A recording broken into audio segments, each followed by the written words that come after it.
Bonjour, André Menard, directeur des services spécialisés en croissance d'entreprise pour le Sage accompagnateur d'entrepreneurs.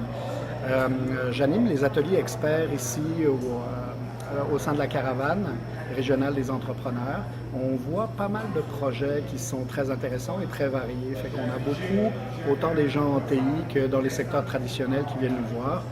Ce qu'on peut remarquer beaucoup, c'est que les entrepreneurs, là, globalement, ont des problèmes, j'allais dire, des préoccupations qui se donnent d'aller se positionner par rapport à d'autres, regarder tout ce que font les autres. Moi, un conseil que je pourrais leur donner, c'est vraiment de regarder qui vous êtes vous et puis de monter votre entreprise, de monter votre modèle d'affaires par rapport à qui vous êtes, les valeurs que vous avez, puis comment vous les incarnez, puis comment vous les diffusez. Parce que c'est quelque chose qu'on voit beaucoup, là, des gens qui essayent de devenir quelqu'un d'autre, de devenir autre chose. Fait que vraiment, partir de ses racines, puis partir de qui on est, pour après se trouver des gens que ça intéresse. Le deuxième point, je dirais, le deuxième conseil qu'on pourrait donner, c'est au niveau des étapes de croissance. Les gens confondent beaucoup des stratégies qui peuvent fonctionner quand on a déjà une certaine taille, et de bien respecter les priorités dans la croissance, c'est-à-dire de commencer par vendre, d'aller chercher le test de clientèle, d'aller récupérer des clients, puis après ça, de se structurer comme il faut, et après ça, de grandir, mais pas d'essayer de faire de la croissance quand on n'a pas les outils, quand on n'a pas les moyens de partir, là, quand on est vraiment en démarrage. C'est pas mal les deux grands points là, que je voulais aborder aujourd'hui pour les entrepreneurs que nous suivons. Merci. Salut, mon nom est Félix-Antoine Huard, je suis l'un des 3 cofondateurs de l'entreprise Rum & Code, puis je participe à la caravane régionale de l'entrepreneuriat pour pouvoir partager mes idées, mais aussi aller chercher les conseils de des experts et des mentors qui ont une vision différente de mes enjeux de croissance. Mon objectif ici ce week-end, c'est de pouvoir développer des solutions de white label puis de commercialisation, et pour ça, ça me prend des experts. Merci. Ouais, pas de cas. Bonjour, je me présente, Marie-Lie Desrochers, présidente de TI Performance. On est une firme d'experts en RH. Alors aujourd'hui, on est en Mauricie à la caravane entrepreneuriale. J'ai eu la chance d'être mentor et de rencontrer plusieurs entrepreneurs. Vraiment, c'est unanime. Le filon des entrepreneurs, c'est qu'ils sont extrêmement passionnés par leurs produits, leurs services, par ce qu'ils ont à offrir. Des enjeux également qui restent en filigrane et qui sont malheureusement récurrents là, chez nos entrepreneurs. Donc, l'aspect financier, évidemment. Donc, la recherche de financement semble être une problématique pour plusieurs. Et tout ce qui est opération. Donc, les gens, les entrepreneurs ont des idées et ils restent à un certain moment là, pris dans les opérations. J'aimerais, dans un premier temps, saluer l'initiative de nos entrepreneurs qui se sont inscrits à la journée. On a vu chez les entrepreneurs beaucoup d'émotions à certains égards là, dans les rencontres parce qu'ils se sentent isolés. Alors, mon premier conseil irait en ce sens. Donc, sortez de votre isolement, allez vous chercher d'autres mentors, des gens en qui vous croyez. Constituez-vous un comité de gouvernance qui peut trimestriellement vous donner un coup de main, être vos yeux, vos oreilles, vous dire « Hey, avez-vous entendu parler de ce projet de développement-là? » Parce que vous ne pourrez pas réussir seul. Alors, c'est une première étape aujourd'hui. Il faudrait que ça se poursuive. Je vous invite à aller dans ce sens-là avec des gens avec qui vous avez confiance, qui vont, oui, vous challenger puis à rapporter des émotions, mais qui vont vous permettre une croissance de votre bébé, de votre passion. Dans un deuxième conseil, l'aspect financier que j'ai nommé tout à l'heure comment jouer. La gestion par bas de laine n'est malheureusement plus une façon de faire. Quand on est entrepreneur, ce qu'on souhaite, c'est qu'on ait du financement ou de la liquidité, évidemment, pour payer les dépenses courantes. Mais une portion de vos finances devrait toujours passer en mode investissement. Quand on dépense, on le voit comme un investissement. Alors, qu'est-ce que ça vous rapporte?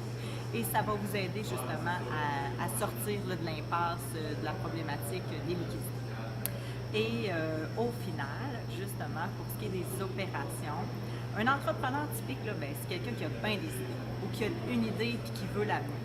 Mais le bout mené à terme, souvent, ben, c'est difficile pour les entrepreneurs. Donc, essayez d'avoir dans votre semaine un équilibre des heures entre les opérations qui sont souvent obligatoires et de vous laisser un espace où vous pouvez créer et développer. Parce que c'est ça votre profil d'entrepreneurial, c'est ça qu'on reconnaît et qu'on voit aujourd'hui. Donc, vous pouvez faire une certaine portion des opérations, mais aller chercher des gens qui vous pouvez déléguer. Déléguer qui va vous permettre un temps de développement et un temps d'investissement. Alors, mes 3 conseils, bien, ils sont reliés ensemble, puis je vous souhaite vraiment le meilleur des succès. Merci. Bonjour, je suis Roxane Lefebvre-Barry de l'entreprise Eralwrap. Je suis créatrice manufacturier de porte-bébés. Donc, mon entreprise se spécialise dans la fabrication de porte-bébés, ce qui se trouve à être les fameux bouts de tissu qu'on wrap alentour de nous pour pouvoir installer notre bébé à l'intérieur puis continuer à faire nos activités au quotidien tout en étant tout près de notre enfant. Aujourd'hui, je suis venue à la caravane régionale de l'entrepreneuriat pour pouvoir apprendre des nouvelles choses, pour pouvoir brainstormer sur mes défis de croissance, trouver des nouvelles façons de mettre en marché mes produits, de bonifier mes offres de services aussi. Et puis, ultimement, d'apprendre à bien pitcher mon entreprise, chose que j'ai encore beaucoup de difficultés à faire. Donc, c'est ça, c'est ce que je suis venue faire ici aujourd'hui, ce week-end. Merci. Bonjour, Yves Lacroix, Fab 3R. Dans le cadre de la caravane régionale sur l'entrepreneuriat, ça m'a fait plaisir d'agir comme mentor pour aider un certain nombre d'entreprises à rencontrer, à identifier, à trouver des solutions pour les enjeux qui les préoccupent. Ce qui m'a beaucoup surpris aujourd'hui, c'est de voir la plupart des problématiques sont sensiblement les mêmes, peu importe le domaine d'activité comme tel.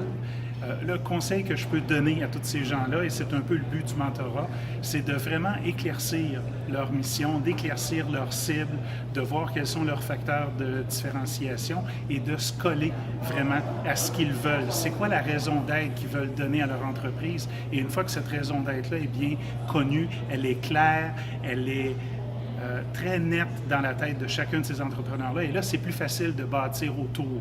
Donc, je pense qu'une des premières étapes, c'est vraiment de s'assurer qu'on vise les bonnes cibles. Merci. Donc, bonjour, je m'appelle Olivier Mire du Café aux 5 Sœurs à Sainte-Thècle.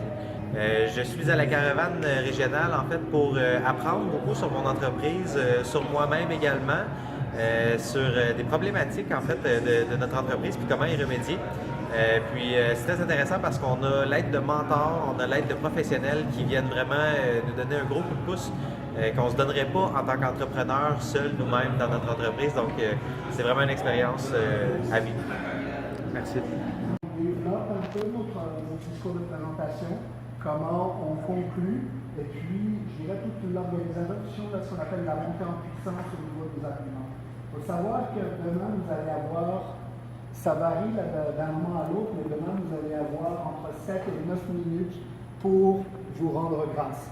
Puis souvent ce qu'on voit, c'est que il y a 2 choses dans la présentation. Il y a vraiment vous, ce que vous savez, votre contenu, ce que vous amenez, vous êtes les spécialistes de votre entreprise, puis après, comment vous allez livrer. Puis on va voir qu'il y a beaucoup de problématiques là, qui peuvent se passer entre les deux. Oui, Roxane? J'ai dans mon sac, merci, j'ai dans mon sac les présentations.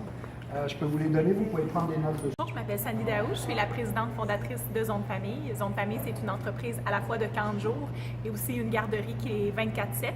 Je me suis inscrite à la caravane de l'entrepreneuriat pour maximiser finalement mes contacts avec les experts, les mentors qui étaient présents.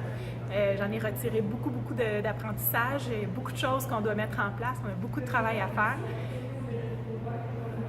Je te remercie. Je pense que je vais... Mon nom, c'est Roxane Turcotte de Construction RLR Turcotte. Je suis ici aujourd'hui à la caravane de l'entrepreneuriat pour présenter un projet d'investissement.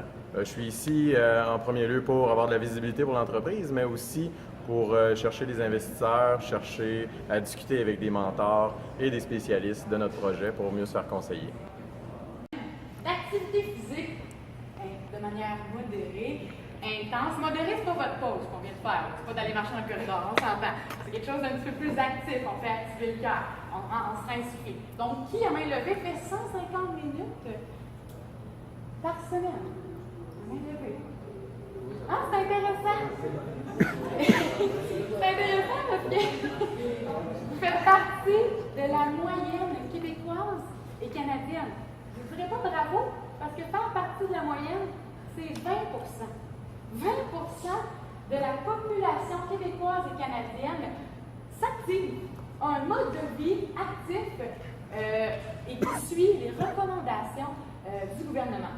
Donc, 150 minutes par semaine d'activation. Seulement 20 20 Pourtant, on est à un ère en 2017 où est-ce... En vrai, j'ai envie de faire quelque chose aujourd'hui. Je suis en congé, puis je suis entrepreneur. Fait que c'est rare de faire congé, j'ai envie de sortir. Ah ouais? Ben, tiens, justement, je viens de voir ça passer sur Facebook, là. Le Café aux 5 Sœurs a sorti son dernier drink de l'automne. C'est quoi ce café 500? Tu connais pas? C'est, ben, tu sais, le petit café là, qui est ouvert il n'y a pas si longtemps, à Sainte-Tech. Tu sais, Radio-Canada avait fait un petit reportage dessus. Ah oui, bon. De jeunes entrepreneurs qui sont partis à Sainte-Tech. C'est ça. Fait qu'on y va? Okay. Oui. OK. On y va. Donc ça, on sort des personnages. Bonjour tout le monde.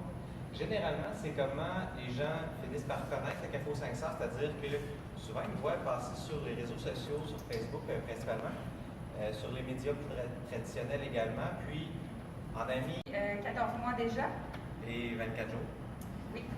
Olivier, c'est le pro des chiffres, donc Olivier, l'exactitude des chiffres, merci. Donc, 14 mois et 23 jours. C'est à Sainte-Tech, en Mauricie. Pour vous situer, je sais que vous n'êtes pas tous de la région. Donc, on est à Shawinigan. Il y a ensuite Saint-Tite, le festival western. Et Sainte-Tech, un petit peu plus loin, à 8 minutes de route. Donc, on n'est quand même pas trop dénaturé, là, mais on est un petit peu plus vers le nord. Voilà. Le Café aux 500, ça le dit dans le nom, c'est un café. Par contre, c'est pas seulement que le café. Malgré que, selon notre clientèle, c'est le meilleur café qu'ils ont vu de leur vie. On prend le compliment, merci beaucoup tout le monde. Mais c'est pas seulement un café, c'est-à-dire que chez nous, ça va être vraiment une expérience. Les clients qui arrivent chez nous, ils arrivent devant la bâtisse, c'est une... Bonjour. Est-ce qu'il y a ici du monde qui ne se considère pas comme des personnes intelligentes? Non, ok, check. Avez-vous un téléphone intelligent? Oui. D'après moi, oui. Hein? Oui. Nous, ce qui nous passionne, c'est les maisons intelligentes. Fait que, dans le fond, je vais vous expliquer un peu qui nous sommes. Nous, dans le fond, RLR Turcotte, c'est Rémi, Laurent, Roxane. On est 3 jeunes entrepreneurs qui viennent d'une famille d'entrepreneurs de construction. On est comme notre 3e génération. On est depuis 1955. On est issu, dans le fond, on a démarré l'entreprise parce qu'on arrive d'un projet de relève qui n'a pas fonctionné. Donc, c'est un beau défi pour nous là, de se partir en affaires dans le domaine de la construction, qui est un domaine qui est quand même rempli de compétiteurs et qui est quand même assez complexe étant donné les nouvelles normes de construction. Mais nous, on pousse la barre encore plus haute, on veut faire de la maison intelligente. Les enjeux dans le monde. Je me présente, je suis Roxane Barry de l'entreprise Eravat. Je vous présente mon bébé un peu flippant qui s'appelle Lisa. Je suis une maman de 2 enfants de 4 ans et bientôt 2 ans, donc je ne les ai pas apportés, j'ai apporté la poupée, c'était plus commode aujourd'hui. Vous avez pu parler de mon entreprise. Je vais vous parler brièvement de où ce que je viens, de mon entreprise, mais en même temps, je vais. Ça va, tout le monde m'entend jusqu'au fond? Ça va, Félix? Parfait. Donc, je vais vous démontrer en même temps mon produit, en même temps de vous parler. Ça va vous prouver à quel point c'est efficace les affaires. IGA de son passé. C'est une ancienne manufacture de coton, une ancienne usine, de plus traditionnelle. Aujourd'hui, avec de l'idée, une vision, et puis de l'argent, beaucoup d'argent, mais surtout des experts du numérique, vous en faites un pôle d'innovation au Québec. C'est inspirant pour nous. C'est inspirant parce que G-Innovation est une entreprise spécialisée dans les logiciels pour les entreprises manufacturières. Notre mission est d'accompagner les entreprises dans leur transition numérique. La transition numérique, pour clarifier et pour s'exposer à la question, imaginons que c'est un agenda, je le transforme par ça, on le fait tous les jours. Aujourd'hui, c'est rendu que transformer nos habitudes de vie anciennes vers des solutions numériques, donc informatisées, c'est rendu la norme.